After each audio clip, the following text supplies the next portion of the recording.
And here we are. What's good? That's it. We're good. We're in good shape.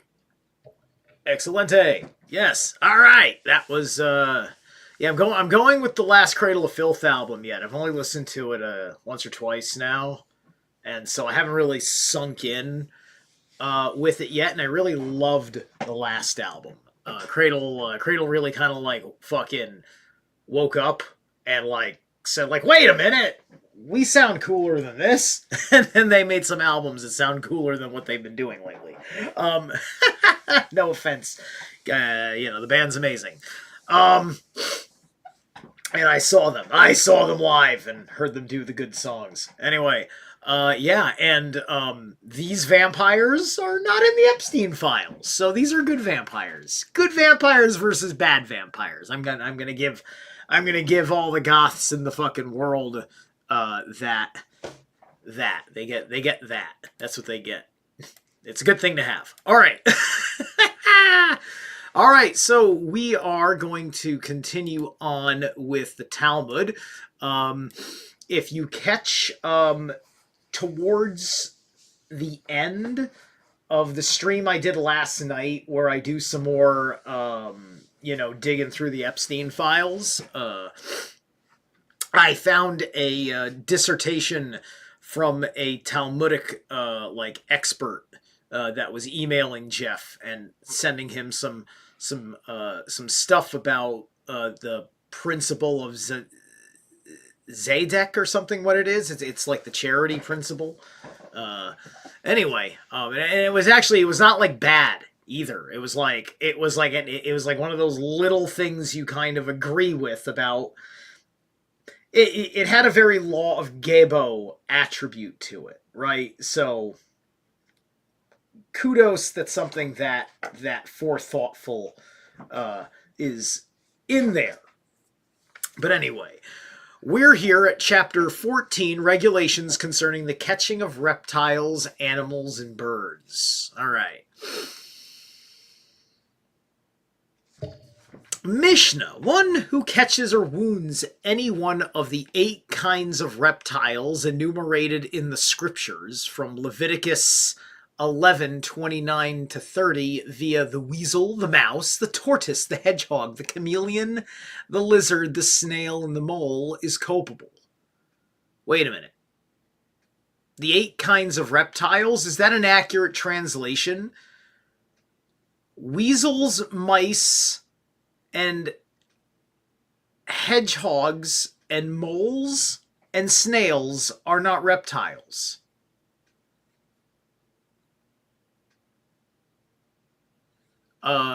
Is called one who wounds worms or any other kind of reptile not enumerated above is free. One who catches them for the purpose of for a purpose is culpable. He who does so without the intention to use them is free. He who catches such animals or birds as are within his domain is free. He who wounds them is culpable. Gemara. From the teaching of the Mishnah that the reptiles enumerated above must not be wounded, it is evident that such reptiles must be possessed of a skin which can be wounded. According to whose opinion is this, said Samuel. This is according to the opinion of Ar Yohanan ben Nuri, for he so stated in Tract Chulin. Rabba bar Arhuna, however, in the name of Rab, said, it may also be assumed that the Mishnah is in accord with the rabbis who disagree with Ar Yohanan ben Nuri only where defilement is concerned, but who agree with him as to Sabbath. And as regards the Sabbath, they, the rabbis, do not agree with Ar Yohanan.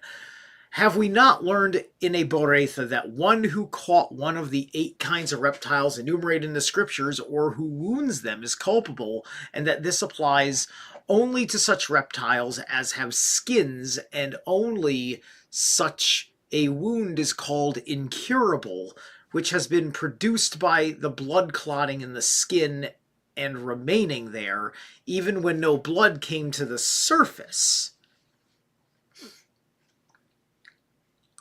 Just how about we just don't harm animals unless you need fucking meat?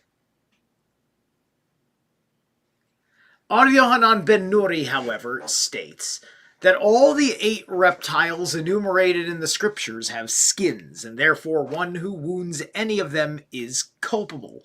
We see that they disagree even as regards the Sabbath, said Ar Ashi. The first Tana of the mentioned Boretha at variance with Ar Yohanan is Ar Yehuda, who stated that there are among the 8 such as have no skin. I mean, like snails certainly don't have skin.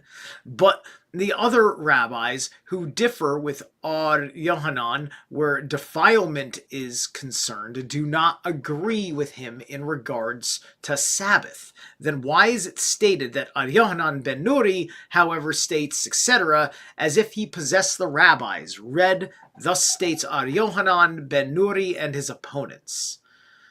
So, all right, let me go back up real quick. Okay, this is according to Leviticus 11:29-30 via. Okay, so Old Testament. Leviticus.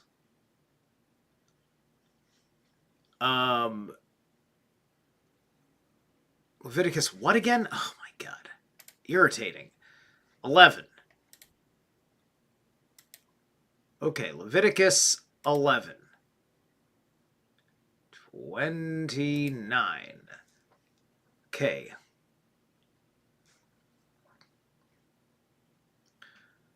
All right. Okay, let's pop this up right here. We're going to pop this one up.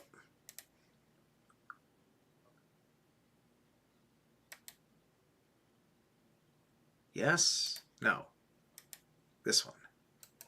It was probably this one. Hold on, I got to switch it back from what I was working on yesterday. There we go. All right.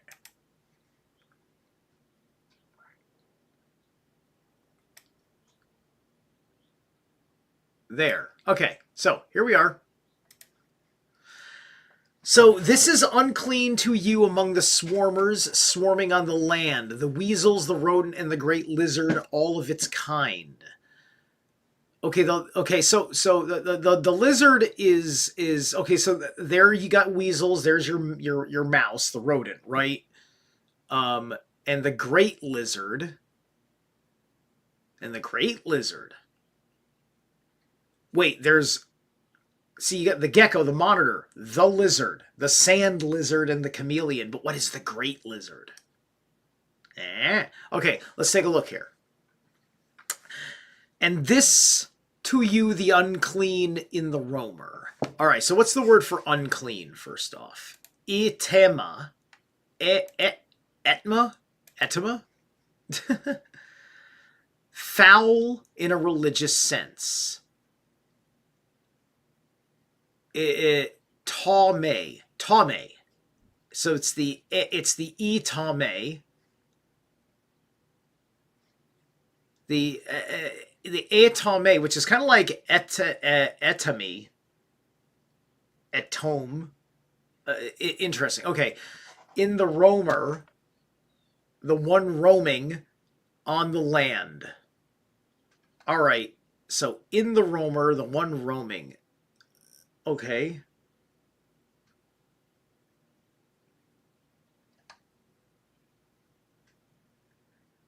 So I think they mean... So is that how they talk about swarmers and swarming?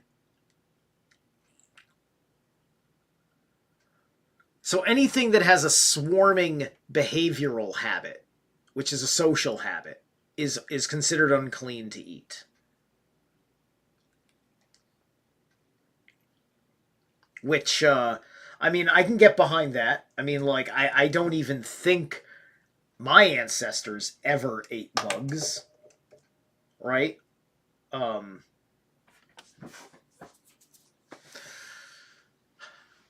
So, the weasel and the rodent, from watching Mouse Utopia, like, rodents can do some crazy fucking things. So I wouldn't want to knowingly eat rodent, I don't think. Like, something about their behavior. The weasel, I'm pretty sure, definitely eats meat. I think the rodent can eat meat under crazy situations. But the weasel, I think is a scavenger. I think the weasel eats meat. So, yeah, you wouldn't want to eat that. But then the great lizard. Okay. Okay, and the great lizard. The saub, the saub. From an unused root meaning to establish, a palanquin or a canopy as a fixture, also species of lizard, probably as clinging fast. Maybe. The saub. Because, like, they have their references to Behemoth. They have their references to Leviathan. But Saub is kind of a simple word also, right? Leviathan, Behemoth, those are kind of big words. Saub is kind of a very simple little word. Let me pull back a little bit. Okay, as for every beast is bisecting the hoof. Yeah, like I think this is within the kosher. Like, this is like laying out the kosher. Oh, what's this? The ibis. The ibis, the ethunsmith. Hold on a second, because I'm whenever I see Thoth pop up, or potentially Thoth, the Tanshemeth, the Tanshemeth, probably a hard breather, i.e. the same of two unclean creatures. Okay, so the ibis is considered unclean to eat. All right.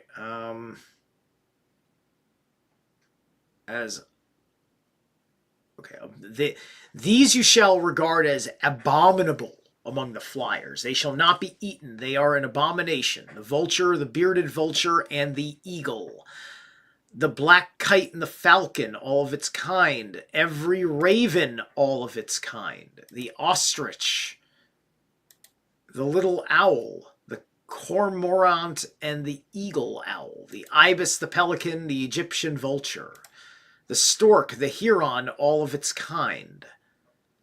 Every swarmer of the flyers going on all four, it is an abomination to you. Only this one you may eat of every swarmer or flyers, the one going on all fours which has shanks above its feet to hop with them on the land. Well, what kind is that? What are they talking? Do I have to imagine that? These of them you may you eat: the locust, all of its kind; the bald locust, all of its kind; the cricket, all of its kind; and the grasshopper, all of its kind. So you can eat all these things. That's actually really weird. That's very weird now that I see that. And I believe that actually was part of the Essenic diet, because they were a purity cult, and this is also why there were I think it was understood that there were grasshoppers or locusts and stuff around John the Baptist.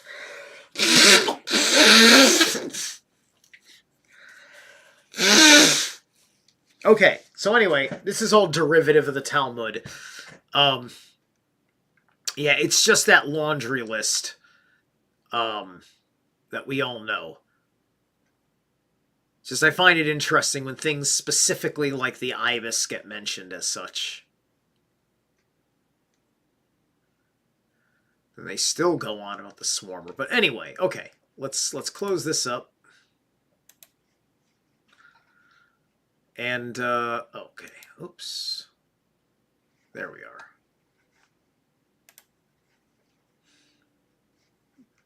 I may have forgot to turn that on. Did I forget to turn that on? Anyway, I didn't get that far. Anyway, I was reading all of this in case for some silly reason I forgot to turn the screen on. All right. Or any other reptile. How is it if one kills them, is he culpable? The Mishnah must be understood that if one only wounds them, he is not culpable, but if he kills them, he is culpable? According to whose opinion is this? Said R. Jeremiah. This is according to the opinion of Ar Elazar, as stated in the first chapter. Ar Yosef opposed this, thou sayest, according to the opinion of Ar Elazar, the rabbis only differ with Ar Elazar when such reptiles as are incapable of breeding are concerned, for then they are not considered as actual living beings. Ah! Oh, listen to that! My transsexual, not Jewish friends out there. All of you eunuchs. This is what the Loxist thinks of you.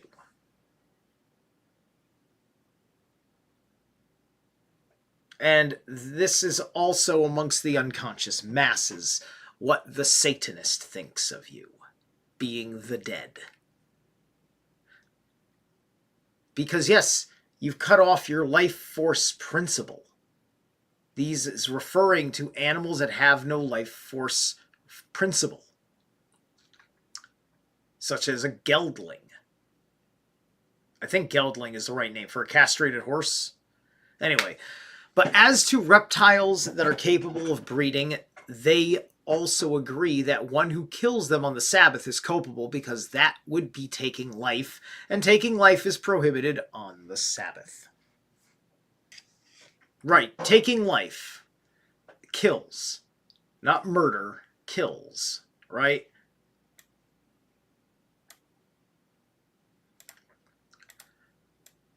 Trust me, you don't want to live that literally. Somebody will take advantage of you on a fucking Saturday. One who catches them for a purpose is culpable. He who does so without any intention to use them is free. According to whose opinion is the teaching? Said Ar Yehuda, in the name of Rab. It is according to the opinion of Ar Simon, who states that any work not committed for its own sake does not make one culpable.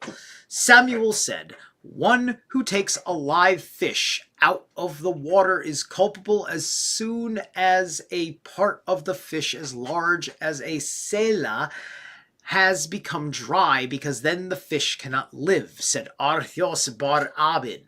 Samuel means to say that he is not culpable unless a place as big as a sela become dry under its fins and not on its body. Marbar Hamduri, in the name of Samuel, said, if one thrust his hand into the entrails of an animal and displaced a foetus. Foetus? Do they mean fetus? That may have been there, he is culpable. Why so? Said Rab. Marbar Hamduri explained this to me as follows. Did not Arsesht say that if a man tore out flax from among the thorns surrounding it, he is culpable, because he removed a thing whence it grew? So also in the case he is culpable, because he displaced the foetus whence it grew, said Abaya. The same is the case with one who tore out a mushroom which grows near a vessel filled with water because he removed an object whence it grew. Ar Osha objected, did we not learn that one who tears out a thing from a flower pot which is not perforated is not culpable? But from a perforated flower pot, he is culpable. They're using this law with inanimate objects and plants. For a living animal with... Is a foetus the fetus? What is a... I see, I have to stop now. Because... What the fuck is a foetus? Foetus or fetus is a state... No, it's... Okay, that's... Well, hold on, that's a... No. Dude, Foetus is an alternate spelling of fetus? That's real? A foetus. So why do we never use the word foetus? And why are they using the word foetus in the Talmud, which has foe in it, F-O-E, which implies enemy in the way we think of the word foe?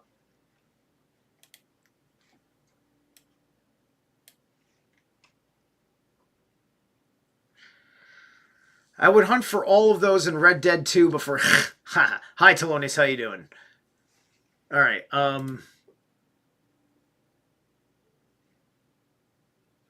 let me see if I got foetus.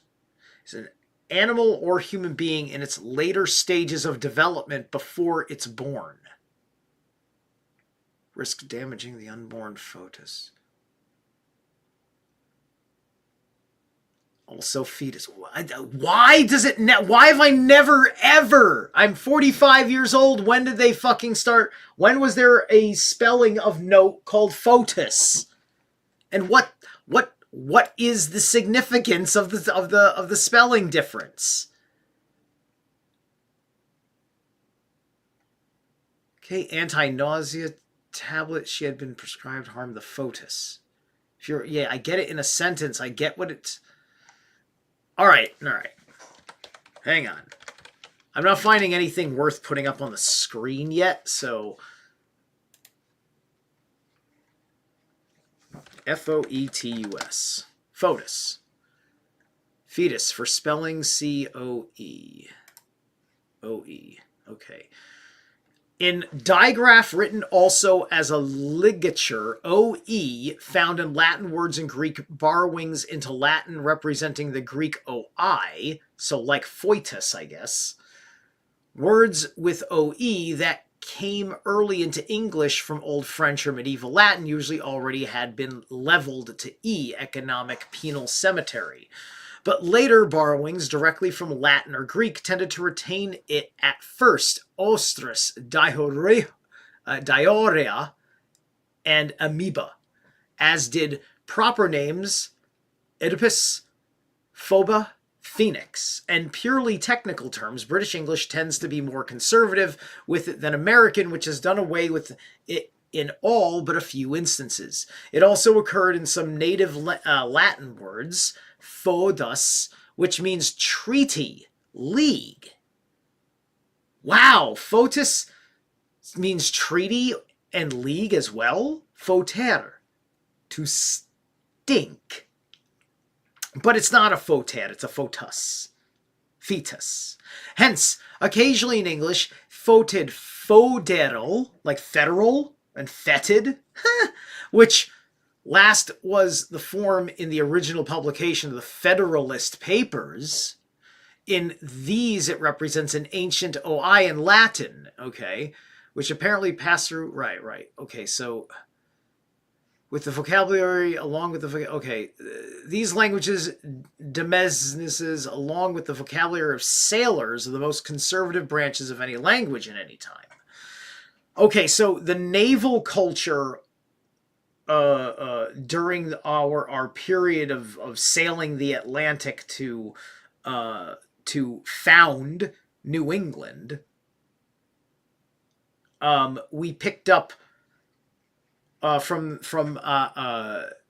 naval navigation talk and stuff. But in Fotis, it was an unetymological spelling of Latin, which was picked up in English.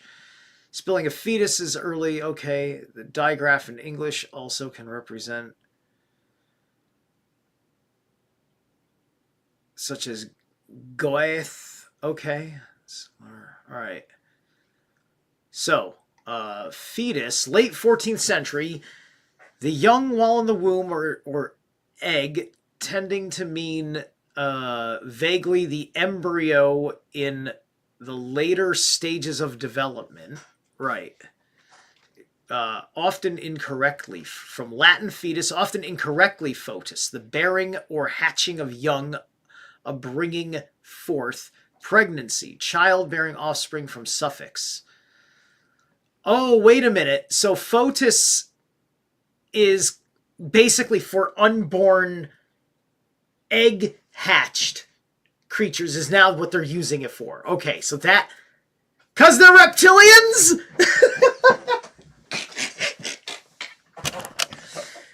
When I say that's what I'm looking for, it's not that I was looking for reptilians. I wasn't even thinking about that at all because I knew we were... Well, we were. They were talking about, like, catching reptiles and birds and things. These are egg layers. Wait a minute, do weasels don't lay eggs? And hedgehogs don't lay eggs, right? I'm not even going to look it up. I don't care that much. Bearing or hatching of young. Okay, the fetus sometimes is transferred figuratively. Newborn creatures itself use a sense of offspring or brood, as in Horace's Germania, quos horta partita fetus, but this was not the usual meaning. It also was used plants, fruit. Okay, so the spelling foetus is sometimes attempted as a learned Latinism, but it is unetymological. Okay. All right, so it's a kind of a funny trick of language with pronunciation of vowels, which then got, hey, what's up, Mr. Mission Control, which then got applied to a couple of things. And Mr. Mission Control has a link to a Grok conversation. I'm going to take a quick peek before I get back to the... Well, I'm going to take a break in a second. Why won't we... Are you going to load?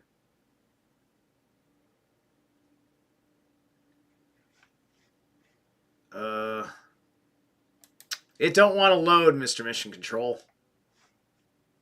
Let me try this other link you sent. See if that one loads.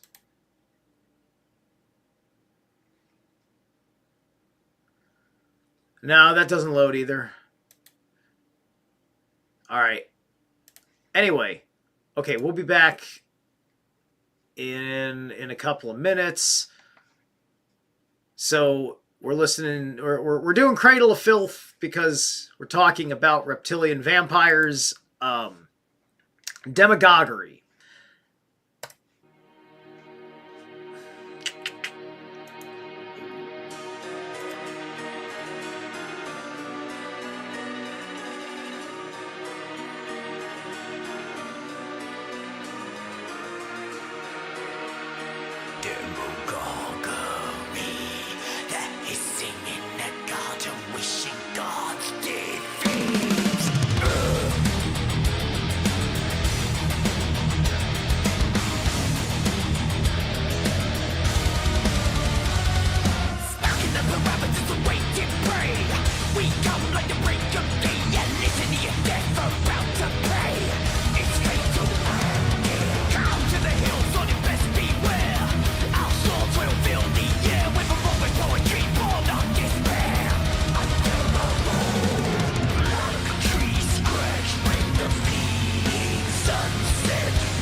Started as a whisper in the shadows of the night, has sharpened to a painful blister on the weathered heel of life, and now our voices like a knife carve out a vicious plan and set our hooks in the hearts of man.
Alright, that's a very nice.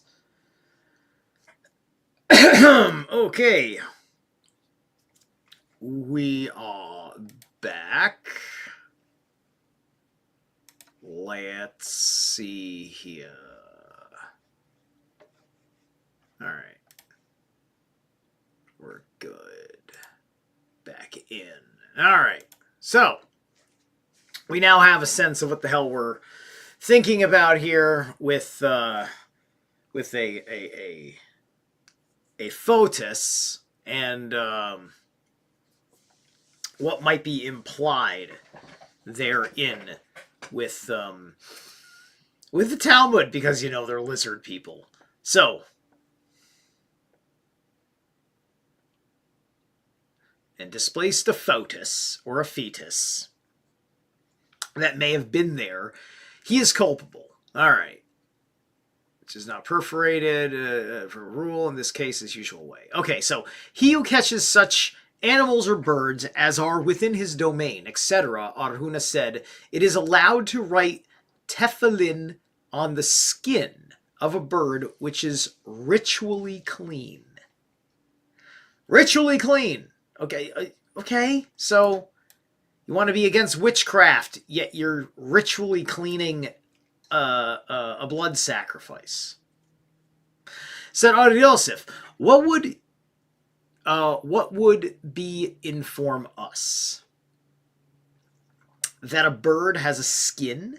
This is taught in the Mishnah, for it says, "He who wounds a bird is culpable," said Abaya to Aryosef. He informs us of a very important matter. From the Mishnah, we would simply know that the bird having a skin must not be wounded, but he might think that such a skin being porous must not be used for tefillin.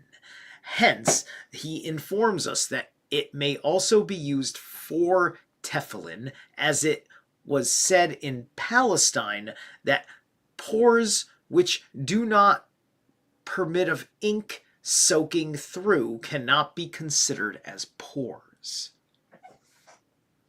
Okay, so basically,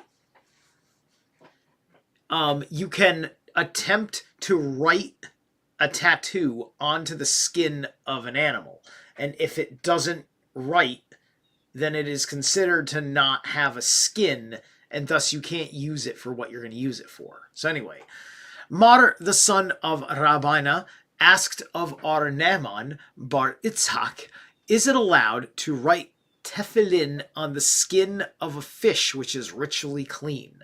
Arnaman answered, "This can only be decided by Elijah. When he comes again, he will decide whether it is allowed or not." Samuel and Kwarna were sitting on the banks of Lake Malka. Samuel noticed that a ship was struggling with the rough waters, and a man was suffering in consequence. Said Samuel to Kwarna, "It seems to me that a great man is coming from Palestine, and that he is sick at the stomach. Go and see what ails him." He went and found Rab on the ship, and asked him, "Whence do we know that tefillin may be written only upon the skin of a richly clean animal?" Rab answered, "It is written in Exodus 13:9, in order that the law of the Lord shall be in thy mouth," which means that the law shall be written only on such a thing as thou mayest take into thy mouth. Querna asked him again, "How do we know that blood is red?" Rab answered again, "Because it is written in 2 Kings 3:22, the Moabites saw the water at a distance as red as blood." In the meantime, Rab felt that Kwarna was quizzing him. Well, hold on, of course, how would you not know? Like, you have blood in you. You've never cut yourself and bled and seen the red of your blood? Or a color to consider at all?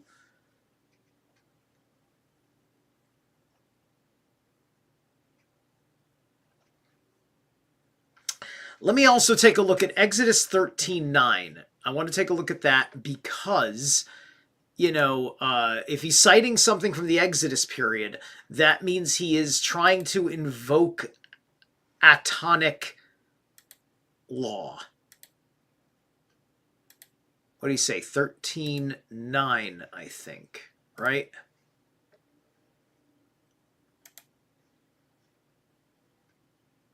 Exodus 13:9. Okay. There we go.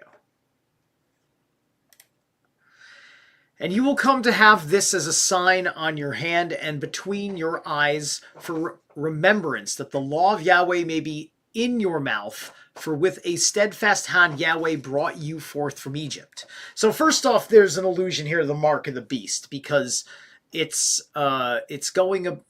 talking about you'll come to have a sign on your hand and between your eyes, in remembrance that the law of Yahweh may be in your mouth. So the hands are about willpower, action, and doing things. So it's very Martian. Then you've got the mark between your eyes. We all know he's talking about the pineal.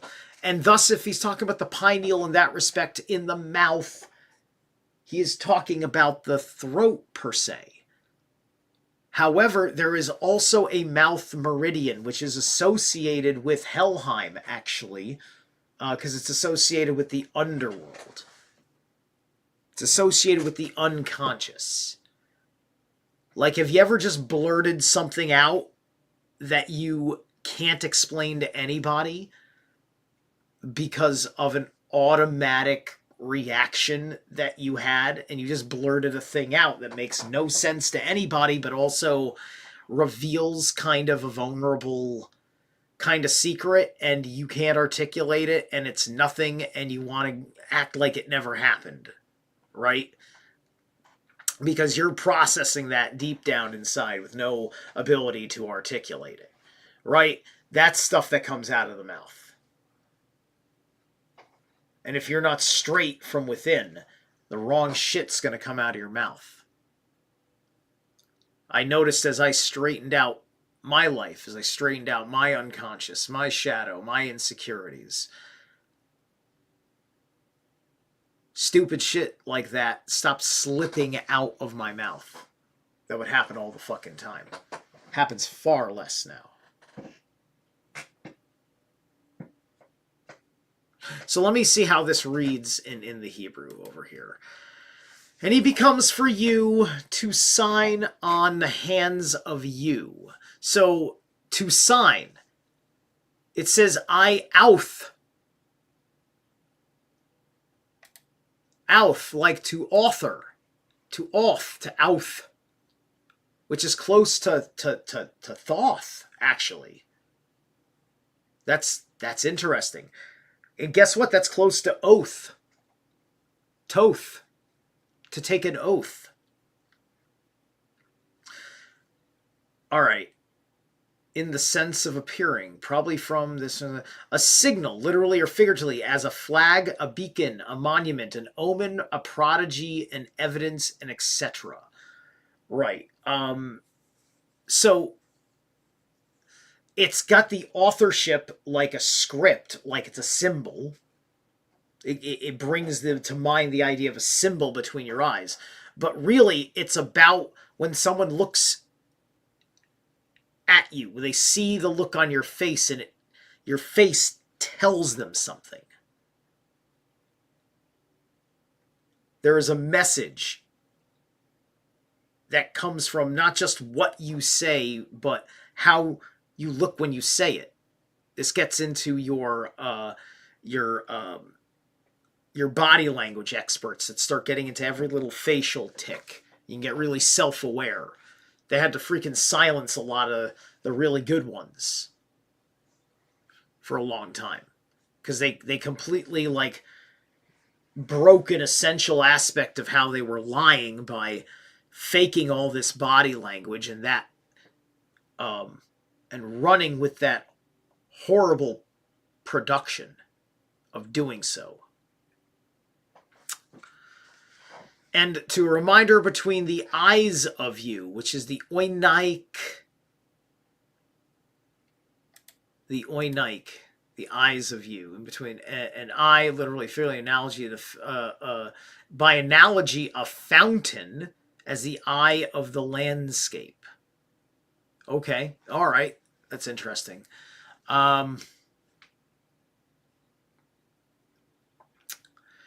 Ye shall be the law of Yahweh. Law, let me see here. Law of Yahweh. Thirth. Shall be, okay, it'll be the, well, it's actually the Torah. The Torah, the thirth, or law of, or the Torah of Yahweh. Whoops.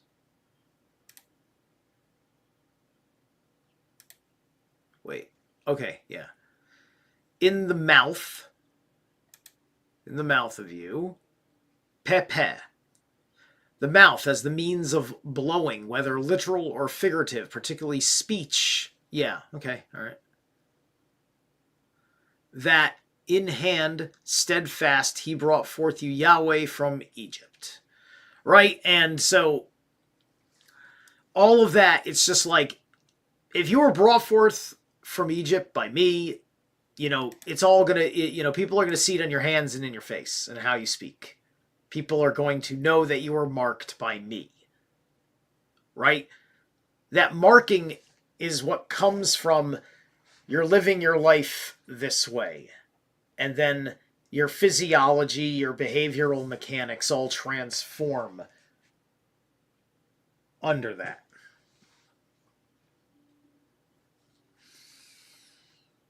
Okay. And just remember, that's all atonism. That's for atonism. Anything in Exodus is basically atonism. Okay.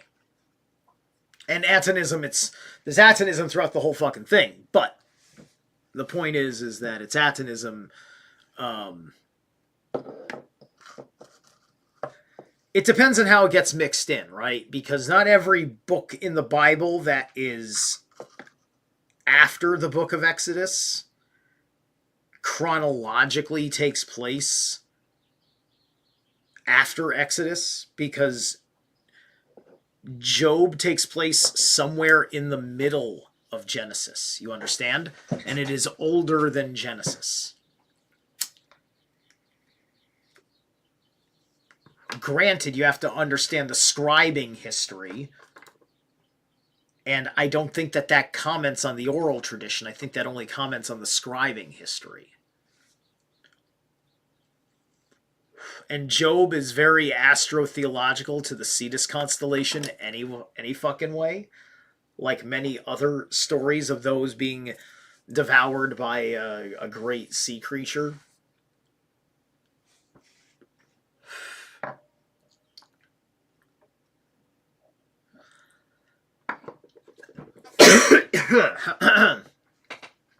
Let's see.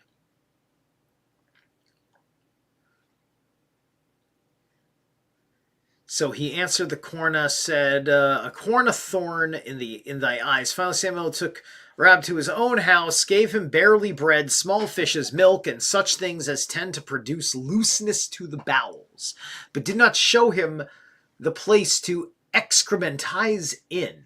So Rab cursed him and said, may the one who wishes to make me suffer not be able to rear his children. So was the rabbis taught, it is allowed to write tefillin on the skins of ritually clean animals and creatures, also upon the skin of such as died a natural death and were not slaughtered. And it is an ordinance instituted by Moses at Sinai that the tefillin are wound in the hairy hide of such animals, or is that wound? Whence the skin may be taken, and are skewed with the veins of such animals, but it is not allowed to write tefillin on the skins of the ritually unclean animals and creatures. Whether such animals were slaughtered or naturally expired, this question was asked by a Bathusi of Aryashua of the city of Garsi. Whence do we know that tefillin must not be written on the skin of an unclean animal? From the passage of Leviticus 13:9, in order that the law of the Lord shall be in thy mouth, from which the law shall be written only on such a thing as a man may put into his mouth. Right, according to thy argument, said the Bathusi, tefillin should not be written on the skin of a ritually clean animal that died a natural death, because it must not be eaten also. Now, this the law of the Lord, which means, wasn't Leviticus 13:9 what I was reading before, though? So they just cited it twice? No, it's different. In case the contagion of a leprous disease comes to be in a human, then the matter will be brought before the priest. This is Leviticus 13:9, right? Hold on a second. I probably have to go... Hang on. Examine and it is scripted skin, and the priest will pronounce him unclean as leprous disease. If white nodules in the skin, it is turned the hair white. Living flesh is alive as a nodule. It is a chronic leprous skin disease. Just diffuse the skin. All right, this is all about the skin, but what the hell's the...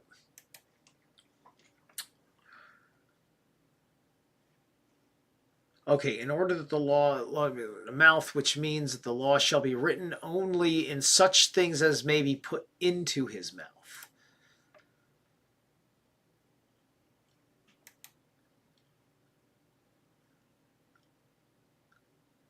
It's just talking about how a disease comes to be in a human. It's a pretty short verse.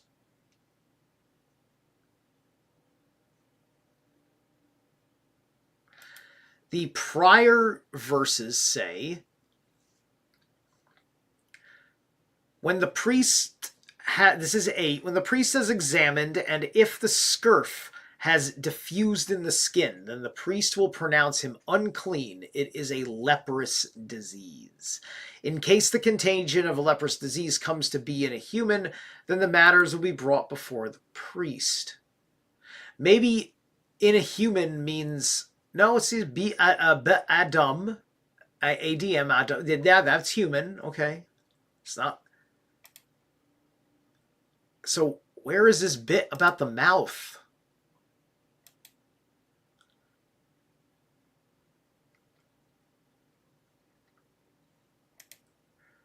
The 7th, diffused in the skin, and the priest will close it. Okay, let me go after that. The priest will examine a white nodule, the chronic disease.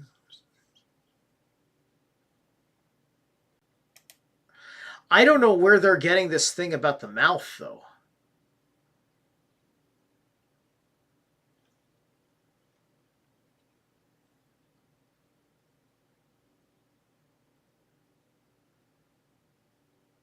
I'm not going to worry about it, but that's not helpful. Okay. All right.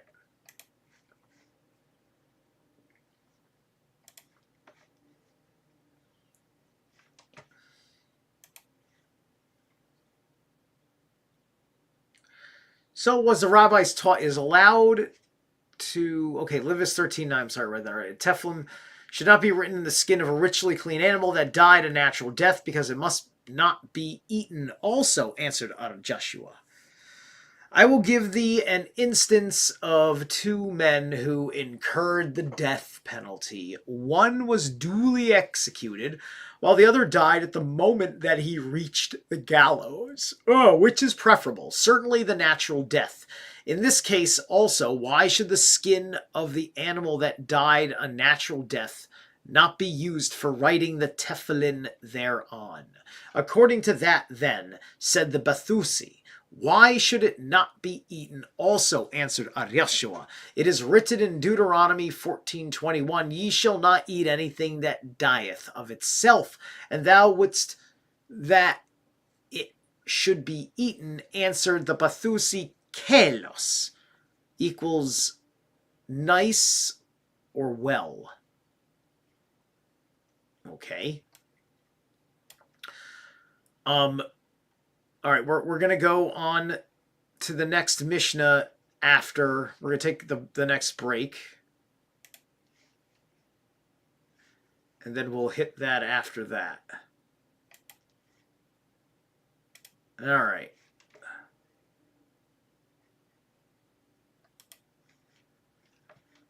This here, well, I got to make sure the break, is there a break? There's no break. Good. All right.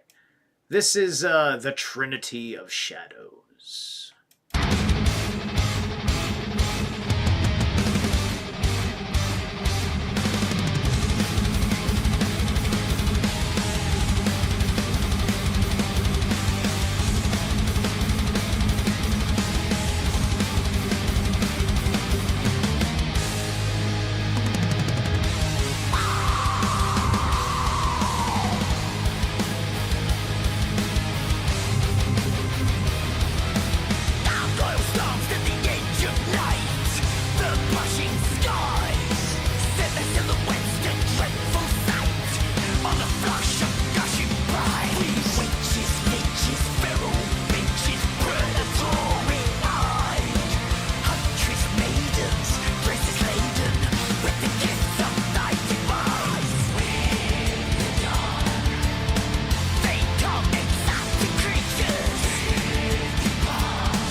All right, that was good.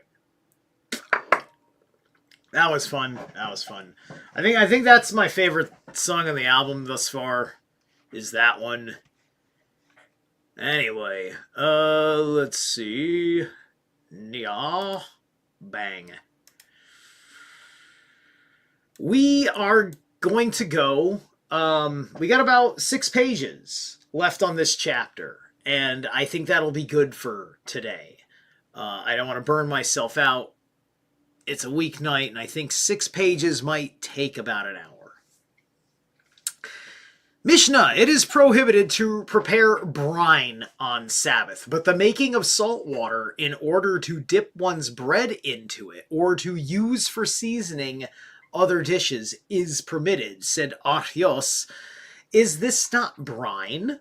What is the difference? Be it more or less salted. Only the following kind of salt water may be made if oil is first put into the water or into the salt. You know, I do wonder, I do ask myself a question here.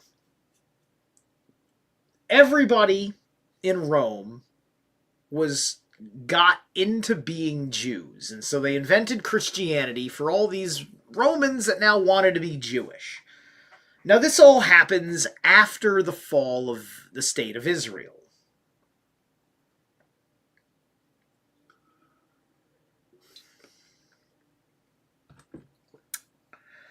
And there's obviously more to the story than that, because then eventually there becomes the matter of the Crusades. And there's like, okay, you all wanted to be Jews and whatnot, and so then before Rome fell, when you Christianized, why didn't you make another Jewish state if you all wanted to do this thing? Right? Something got weird and strange and disillusioned throughout that period of time, right? Because I don't think all these Roman people amongst the common folk that by which the lies of history are meant for, that continues the continuity up to today, would have sat there and said, yeah, I want to live just like all of this. Like they weren't paying attention to how the Jews were like doing their thing effectively. It is prohibited to prepare brine on Sabbath, but the making of salt water in order to dip one's bread... I'm sorry, I read that already. Gemara. How should the Mishnah be understood, said Yehuda. In the name of Samuel, it is not permitted to make a great deal of water, but a little may be made. Said Archios, is this not brine, be it more or less salted? The schoolman asked. Does Archios, by making that statement, mean to say that both should be prohibited or that both be allowed? Said Rabba and also Yohanan. Archios meant to say that both should be prohibited. We have also learned this in a Boretha. One shall not make a great deal of salt water in order to put it into a gishter, a large vessel, filled with things requiring a soaking, but he may make a little salt water to dip his bread into, or use it for seasoning other dishes, said Archios. Because one is more and the other less salted, the former should be prohibited and the latter should be permitted. Also, one might say that a greater act of labor should be prohibited and a smaller one permitted. Therefore, I say both are not allowed, but it becomes permissible. If oil is put into the water or into the salt, the main thing is that one should not mix water and salt to commence with.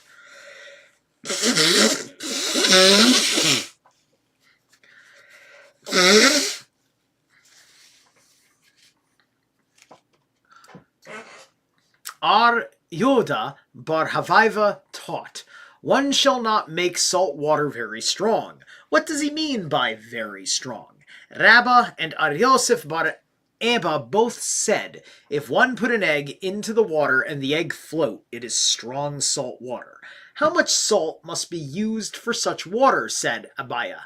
2/3 salt and 1/3 water. For what purpose can that be used? For fish brine.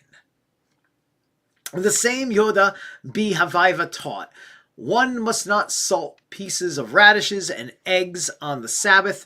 Ar Hizkiah in the name of Abaya said, salting radishes is not allowed, but salting eggs is.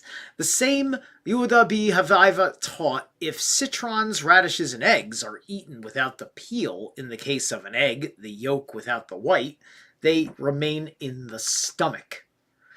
Rabban walked behind Jeremiah on the banks of the Sea of Zidon. Rabban asked Jeremiah, it is allowed to wash oneself in the water on Sabbath. Jeremiah said, yes, it is. Asked Rabban again, how is it if a man who is bathing in this water opens and closes his eyes so that the water has access to the eyes? Answered Jeremiah, I never heard of just such a case.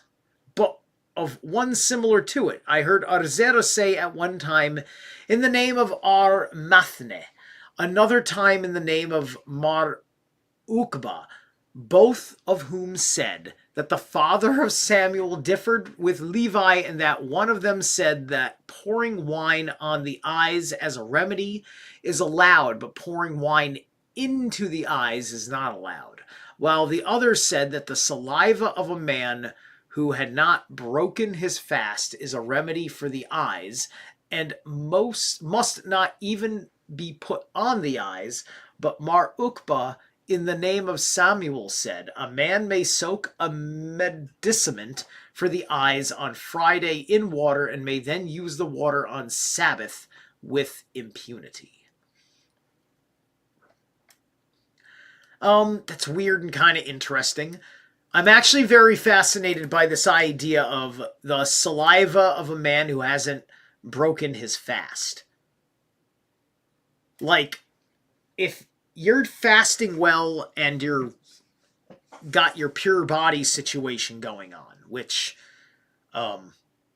based on some of the practices I've heard about the Jews, I would say they don't, but I'm sure that there's a benefit just from the fasting anyway, that I could see how, like, your tears given can solve all sorts of other people's problems based on some sort of salt pH balance content and something else. Who knows?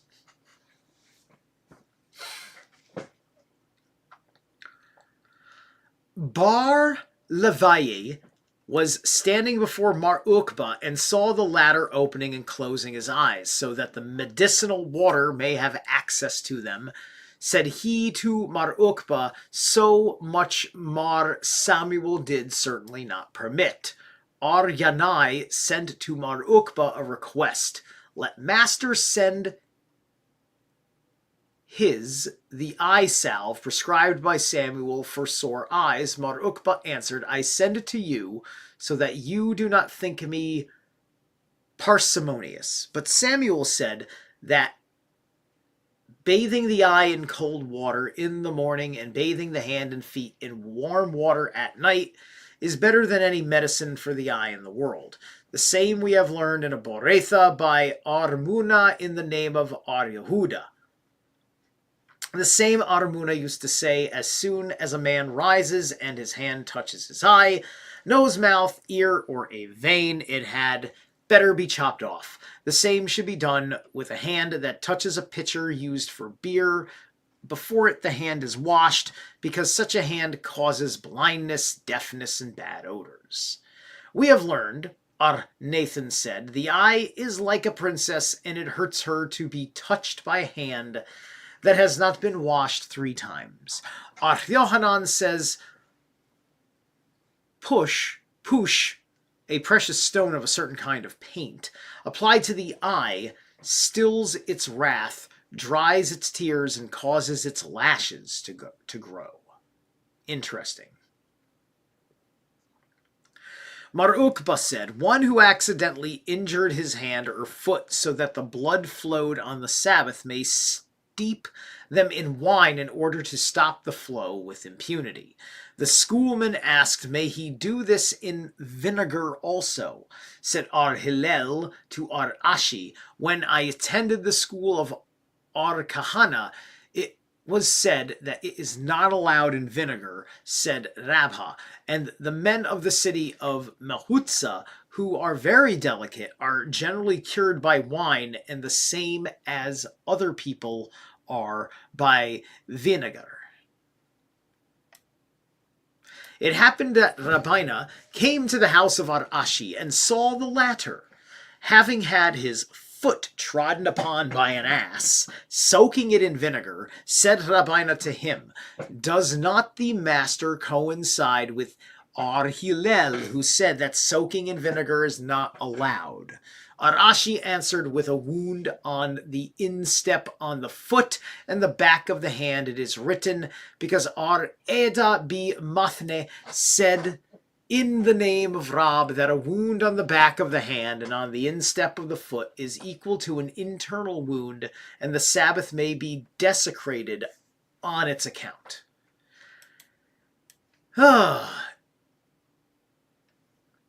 That's gotta suck. You're injured in a certain way, and it ruins the Sabbath like that. Let me see. Just double checking. All right.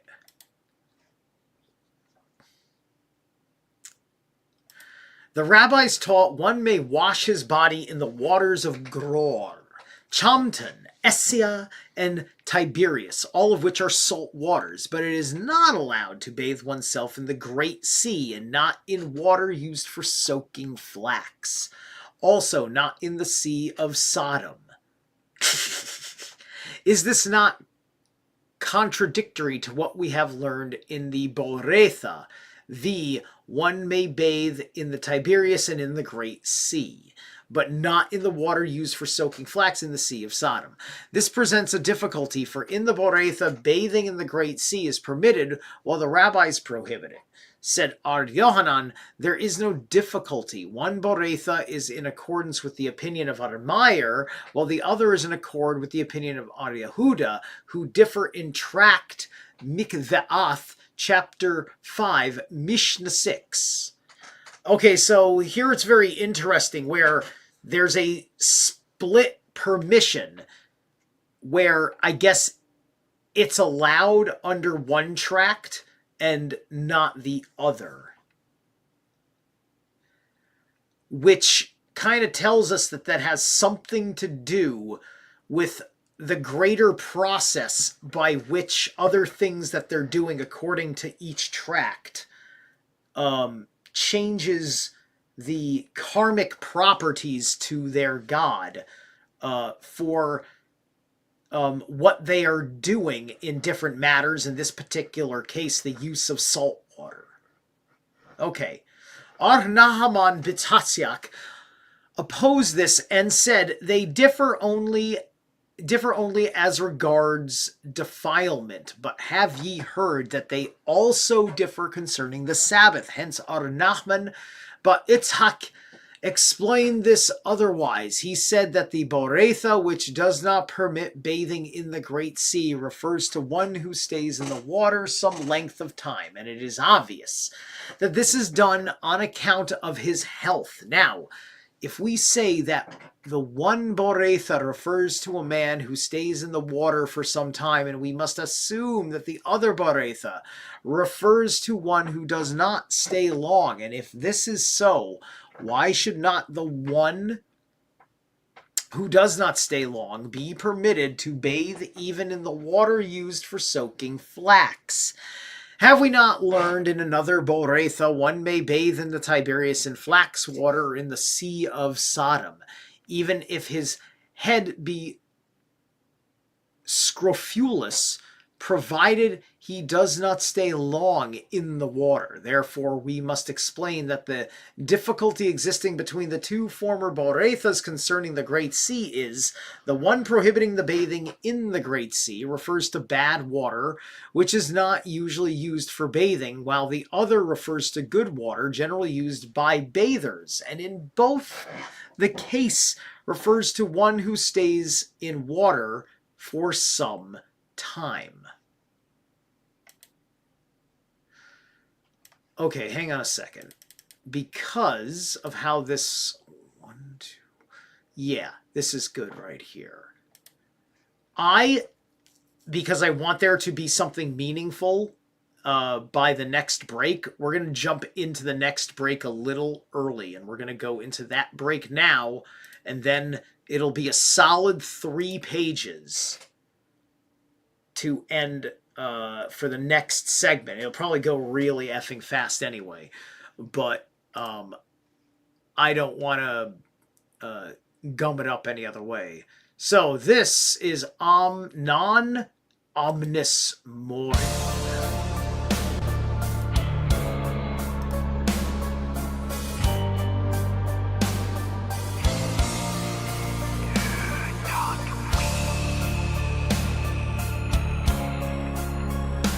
I will drift upon endlessly. Lay my weary head prostrate before the morning spread my crow-black sails against the sunset dressed upon the veil, and lingering the shades upon death's dawning. None of this warrior, not all of me shall die, for I shall leave my heart with thee before I kiss thy precious lips goodbye. Until we're born together in the evermore. One final time, I will take this hand in mine, drowning in brown eyes that ghost the jeweled shoreline.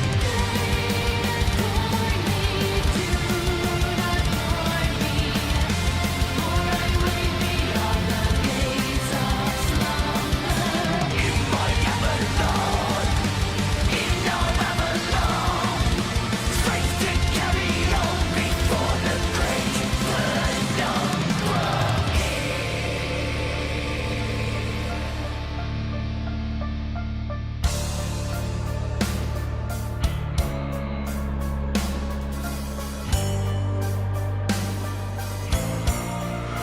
Plant a tree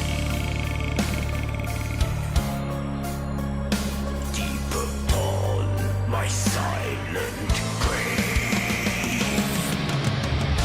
Think of me in spring's embrace, when sadness lingers feeding earthen grounds. Fresh roots I nurture and bless with life's rebirth. I take the sacred ring from winter's finger. None of this warrior, not all of me shall die. Cast off all trace of doubt in me before I kiss thy precious lips goodbye. Until we're born together in the evermore. One final time, I will take this hand in mine, drowning in brown eyes that ghost the jeweled shoreline.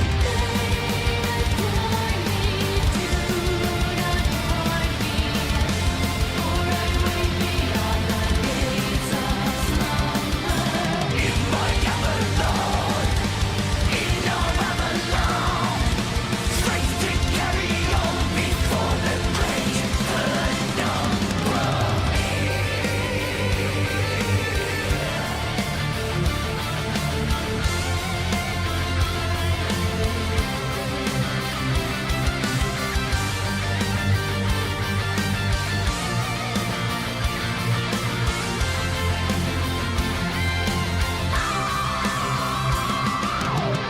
I have loved all life's majestic song, swims on the wind that stirs on top. No leaves here, come dry thy tears. My hand is near these starlit years of frost above, that still lives that still lives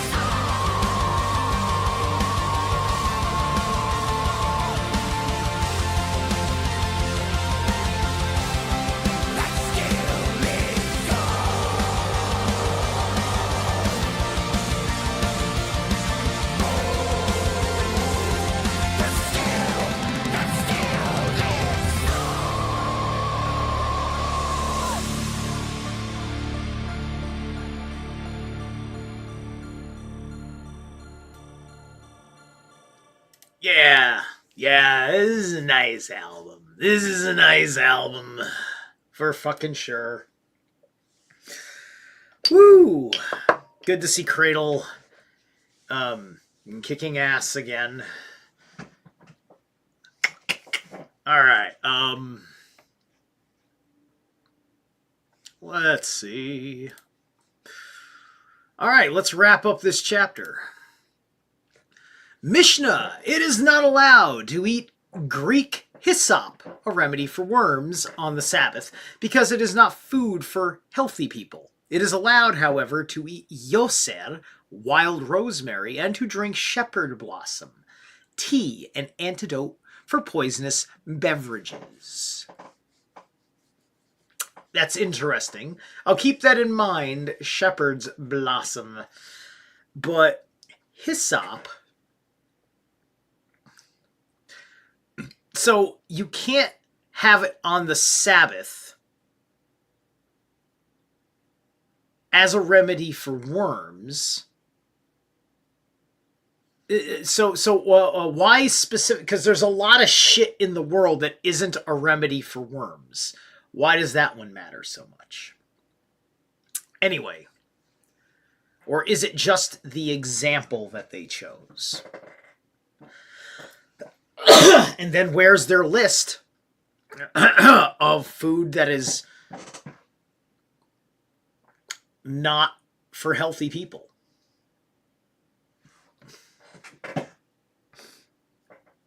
It is permitted to partake of all usable eatables and beverages on the Sabbath as medicaments, with the exception of tree water, water of a certain spring, and root tea, a compound of gum, herb, and powdered root, because the two latter serve only as a remedy for jaundice.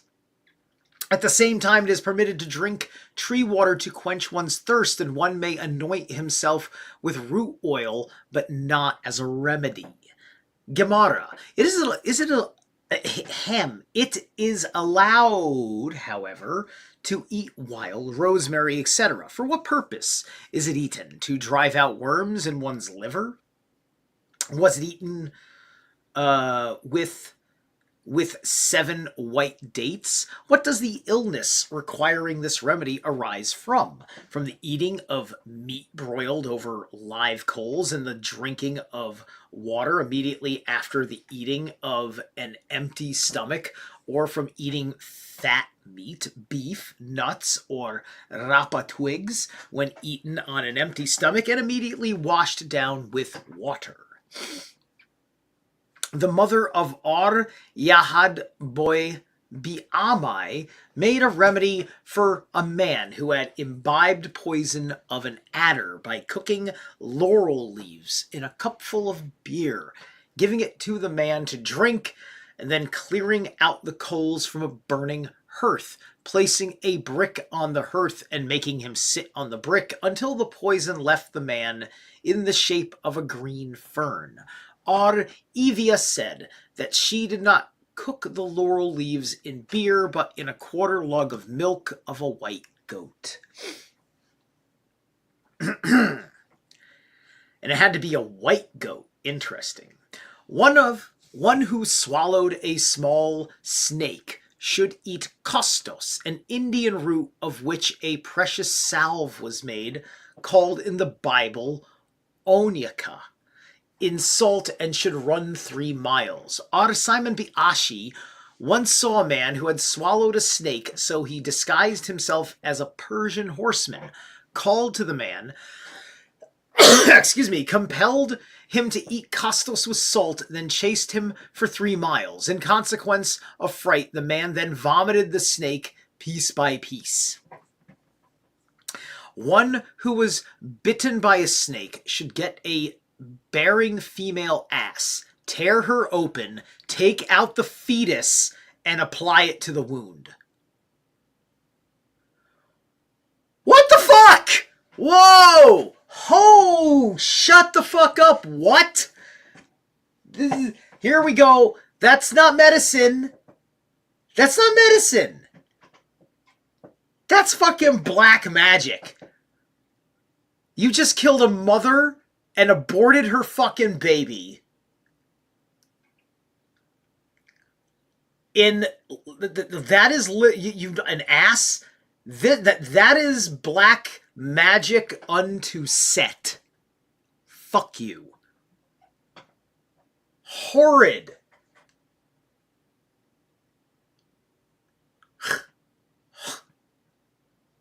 Wow. Now imagine treating another human being because you're conditioned to consider them goyim.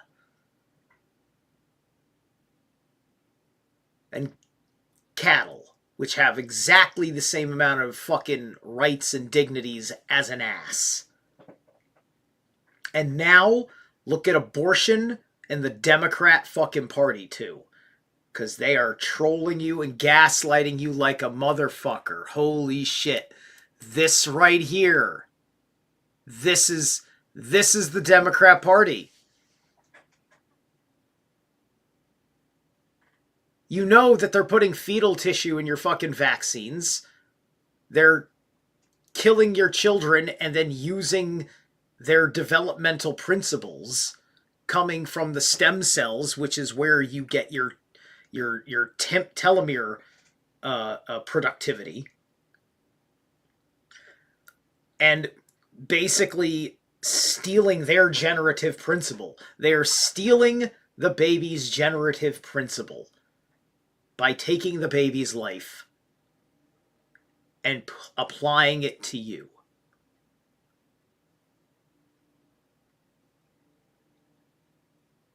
These are vampires. One who was encircled by a snake should run to the water. Take a basket, place it over the snake's head, and as soon as the snake winds itself around the basket, throw it into the water and escape. One who is pursued by a snake should, if he is in company of a friend, jump on the friend's back and have the friend carry him at least 4 ells so as to hide the scent of his footsteps, or, if alone, should jump over a stream or pond of water. At night, he should place his bed on 4 empty casks, then tie 4 cats to the casks, and sleep in an unroofed space. An unroofed? Unroofed. You want something to fall on your head then? Exposed? He should also place a lot of twigs and dry branches in front of his bed so that if the snake glide among them, they will rustle, in which event the cats will hear the noise and devour the snake. I kind of enjoy... I'm a fucking amused by this elaborate snake guardian fucking sleeping quarters. Just... I love this. This is funny. This is funny. It's just just to protect yourself from snakes. Here, you have to fucking own 5 fucking cats that are well behaved enough to be leashed to the corners of your fucking bed, and then have an alarm system that's just loud enough to wake the cats so they kill the snakes while you sleep soundly. And I don't know why that needs to be in the Talmud. That needs to be in, like, the nomadic survival book of the Jews, right? So, you're wandering the desert for 40 years. Here's your survival guide. Now, doing this when you're forced to do the 40 years in the desert for whatever fucking reason, I'd imagine becomes kind of a necessity for rationing purposes and everything else. I can see this making a little bit of sense that way, especially because 40 years is roughly 3 generations, and it takes 3 generations to sever a man from his roots. They're trying to sever these people from the culture they adopted when they came in to Kemet. One who is encircled by a snake should run to the water, take a basket, place it over the snake's head, and as soon as the snake winds itself around the basket, throw it into the water and escape. One who is pursued by a snake should, if he is in company of a friend, jump on the friend's back and have the friend carry him at least 4 ells so as to hide his scent. I'm sorry, I read all that. This is fucking funny. Footsteps if alone, he should jump over a stream or pond of water. At night, he should place his bed on 4 empty casks. Right. For sink to glide. Okay, should run to a sandy place. So, it is permitted to partake of all usual eatables, etc. What does the Mishnah mean to add by the word all? A milt, which is good for the teeth, although it is bad for a weak stomach. Or bran, which is good for the stomach, but bad for the teeth. What does the Mishnah mean to add the word all, referring to beverages? Water of Zerilath kafir corn boiled with vinegar. Vinegar, very bad for the teeth. Which is why if you're going to have something like kombucha, chase it with water. You know, just wash the vinegar, wash the juice itself, the tea itself, off of your teeth. You don't want that. You don't want it to sit there and linger on the enamel. With the exception of tree water, we have learned in a Boretha, with the exception of prickly water. One who teaches prickly water does so because the water pricks the gall. The one who teaches tree water refers to water running out of 2 trees. What does he mean by this? This is the second time that water from trees has been mentioned, by the way. And some have theorized some things about certain trees and well springs of water. But anyway, said Rabba Barbrona, there are 2 date trees in Palestine that are called Thailand, and between them is a spring of water. The first cup of this water produces a weak sensation in the stomach. The second cup purges, and the third leaves the stomach as clear as when imbibed. Said Ula, I drank the Babylonian beer with better effects than that tree water, but it is only then effective if drunk for the first time in 40 days. Ar Yosef said, the water called prickly water above is Egyptian beer, which is 1/3 barley, 1/3 wild saffron, and 1/3 salt. Ar Papa said, it is 1/3 wheat, 1/3 wild saffron, 1/3 salt. And it should be drunk between Passover and Pentecost, when it will relieve constipation and stop diarrhea. Oh, and there's diarrhea with the OE, just like, you didn't see that because I didn't throw the screen up, but diarrhea was one of the examples. I did say diarrhea when I was reading it. And root tea. What is root tea? Said Ar Yohanan. It is made of Alexandrian gum, alum, and garden saffron, each the weight of 1 zuz, and ground together to one who suffers with too frequent menstruations. 3 cups of this tea should be given in wine, and she will not be barren. From Yondice, 2 cups are to be administered in beer, but the patient will be barren ever after. May this be done. Have we not learned in a Boretha, whence do we know that castrating a man is prohibited? From the passage in Leviticus 22:24, and in your land shall ye not make the like, while means ye shall not do this on your own bodies. So said Ar Hanaina.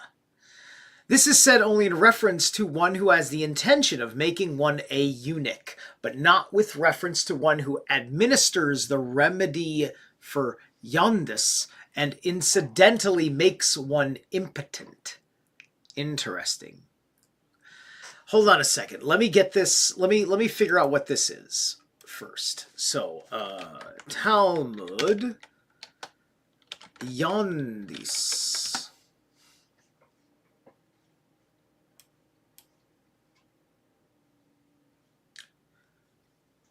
Is mentioned the Talmud is described as a symptom rather than a disease itself, often associated with liver issues.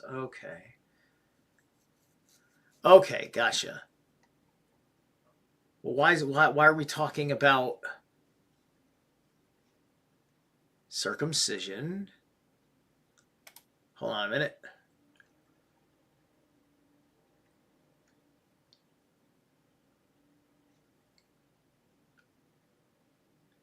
Dentistry, eyeing the old Talmud, anesthesia, orotinonology in the Bible and the Talmud.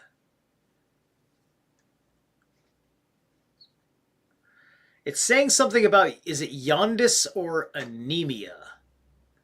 No abstract available. All right. Okay, so it's a condition of some sort. Anyway.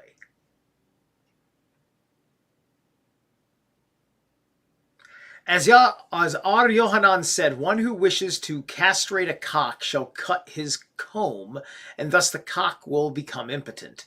Did not Ar Ashi say that a cock whose comb is cut off is not rendered impotent thereby, but being very proud will have no more coition with hens on that account? And so they're talking about circumcising a chicken, and they're using cock in the short form, which is also the male penis. And we're also talking about rights to Abraxas 369. Or 365, excuse me. 369 is not Abraxas. 365 is Abraxas. Were he actually rendered impotent, it would not be allowed to remove his comb. For it is written in Ibid, and in your land shall ye not make the like. It is allowed to give a man 2 cups of root tea for jaundice, provided he was already impotent. But even this is prohibited in Minathoth 56. Say rather, it may be given to a woman who is not subject to the command of bearing children. Mishnah. One who suffers with toothache must not gargle vinegar for it, but he may dip something in vinegar and apply it. And if the pain is relieved, it hereby he need have no fear of the consequences. One who has pains in his loins must not rub them with wine or vinegar, but may anoint them with oil, not with rose oil, however. Children of princes may anoint their wounds even with rose oil, because it is there won't even on weekdays to anoint themselves with rose oil. Our Simon said, all Israelites must be considered as children of princes. There's some more of your Jewish supremacy for you, by the way. So what they're saying is, if you're an Israelite, he said specifically Israelite, not Jew, not Caucasian, not Semite, Israelite. You are a child of a prince. Right? So what does that mean? It means you're royalty. You're not in line to the throne because you're not children of the king. But to be children of princes is to say that you were sired by a illegitimate mother, if you will. Right? Because it's not a mother who is going to be a queen. Right? So it's putting you in a special place that has no ascendant ladder at the same time.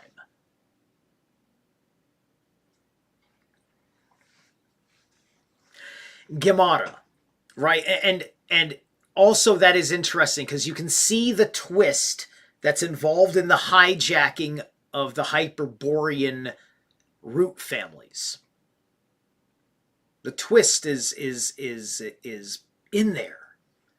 These are the little things that you pick up as you read the Talmud. Gemara. Ar Eha bar Papa asked Ar Ahu Abuha, Concerning the following contradiction, the Mishnah teaches that one who has a toothache must not gargle with vinegar, implying thereby that vinegar is a remedy for toothache, and still we find in the passage Proverbs 10:26, as vinegar is to the teeth and as smoke is to the eyes, this presents no difficulty. The Mishnah refers to an injured tooth, whereas the passage refers to sound teeth which are put on edge by vinegar. Must not gargle vinegar. Have we not learned in a Boretha that it is not allowed to gargle vinegar and then spit it out, but if swallowed afterwards, gargling is allowed? Said Ar Abayi, such is also the intent of the Mishnah, meaning if he spit out after gargling. One who has pains in his loins, etc. Said Ar Eba bi Zabhad, in the name of Rab, the law according to the opinion of Ar Simon prevails. Shall we assume that Rab holds with Ar Simon? Did not Ar Simi bar Haya say in the name of Rab that a bung head tied around with a piece of cloth must not be hammered into a barrel on a festival, because the barrel being full of wine, the cloth will absorb some, and by being pressed into the hole, the wine absorbed will run out, and ringing a thing is not allowed. Okay, so the issue is that you would have to wring out the cloth, and I think probably it's not allowed because it's considered work. So there's a problem with doing it, and that's the argument. Although the wine runs out of its own accord, and not through the intention of the man, but according to Ar Simon, this would be permitted there where an act is concerned which will most certainly be consummated, even without the agency of man as the head of a creative being removed. Death must surely follow. Ar Simon also admits that it is not allowed. We have learned elsewhere, however, explicitly that Haya bar Ashi said that Rab holds according to Ar Yehuda and Samuel according to Ar Simon. How can it be said that Rab holds with Ar Simon? Said Rabbah, I am the lion of our society, i.e. Ar Haya bar Abin. Okay, so Ar Haya bar Abin is considered the lion of their society. That's interesting. Which would assume that he speaks with the most authority is what you would mean by that. Explain this as follows. The ordinance prevails according to Ar Simon that rose oil is allowed, but not for the reason advanced by Ar Simon. Ar Simon says that all Israelites are considered as princes, and therefore even in such places where rose oil is very costly, one may also anoint himself with it. But Rab says it is allowed because where he, Rab, resided, rose oil was very cheap, but where it is costly, it is not allowed. All right, so that's very interesting. You have double reinforcement of this issue of being children of princes, which then gets into their relationship with the Meshiach, if you understand that. Okay, so that's it. That'll be good for today. Next time, when we hit chapter 15, we'll be doing regulations concerning the tying and untying of knots on the Sabbath.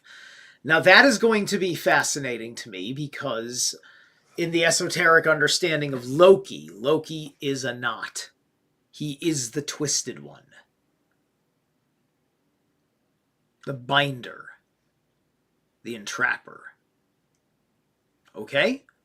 So we may be learning quite a bit about the weird, I think. Maybe. We'll see. The weird or the hijacking of the weird, if you will. All right. Thank you guys so much. Not a lot going on in the chat today. I hope people were tuned in. and well engaged in the content. You guys so much. All right. Have a good one.